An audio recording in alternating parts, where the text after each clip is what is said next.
Rachakonda commissionerate Medchal జిల్లా Keesara police station పరిధిలో ఘోర రోడ్డు ప్రమాదం జరగడంతో ఇద్దరు వ్యక్తులు దుర్మరణం చెందారు. చిర్యాల గ్రామ పరిధిలో ఎదురుగా వస్తున్న బైక్ ను లారీ ఢీకొట్టడంతో బైక్ పై ఉన్న కోటయ్య, త్రినాథ్ ఇద్దరు అక్కడికక్కడే మృతి చెందారు.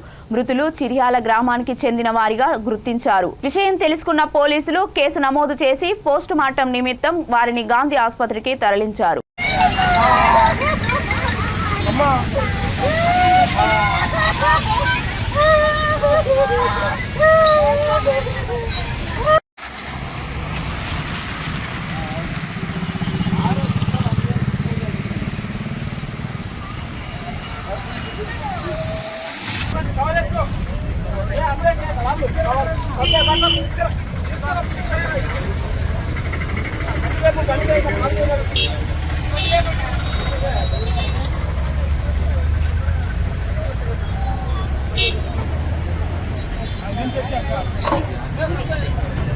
Gracias.